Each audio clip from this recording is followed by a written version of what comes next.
இல்லை. படுத்துக்கொண்டு 50 தொகுதிகளில் ஜெயிப்பேன் பாமக நிறுவனத்தோட ராமதாஸ் பேசியிருக்காரு சார். வரையில் சட்டமன்ற தேர்தல் எல்லோரும் அரசியல் ரீதியாக சொல்லுகின்ற சொல்லுதான் படுத்துக்கொண்டே ஜெயிப்பேன் என்று. முதலில் அவருடைய பிரச்சனைகளை தீர்த்துவிட்டு அதன் பிறகு வெற்றி தோல்வியை பற்றி நிர்ணயிக்க வேண்டும், வெற்றி தோல்வியை பற்றி கருத்து சொல்ல வேண்டும். அவர்களுக்குள்ளேயே குடும்பத்துக்குள்ளேயே குத்துவெட்டு நடந்து கொண்டிருக்கின்றது. இவர்கள் எப்படி 50 தொகுதி படுத்துக்கொண்டே ஜெயிக்க முடியும்? அப்படி என்றால் பார்த்து கொள்ளுங்கள்.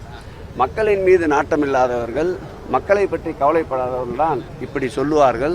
மக்களை நாடி செல்பவர் தான் உண்மையான மக்கள் பிரதிநிதியாக இருக்க முடியும், மக்களுடைய சேவராக இருக்க முடியும். அந்த கருத்திலே எங்களுக்கு உடன்பாடு இல்லை. நீலகிரியில் ஓய்வு எடுத்தார். நீ பார்த்தீங்களா? தினந்தோறும் மக்கள் பண்ணி தான் அங்கேயும் போய் செய்திருக்கார். பள்ளிக்கூடங்களுக்கு ஆய்வு செய்திருக்கின்றார்.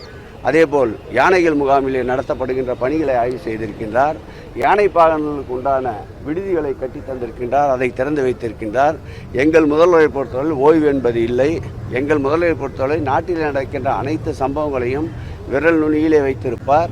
கடந்த காலங்களைப் போல் நடைபெறுகின்ற சம்பவங்கள் எனக்கு தெரியாது, நான் டிவியை பார்த்து தான் தெரிந்து கொண்டேன் என்ற நிலையில் இன்றைய முதல்வர்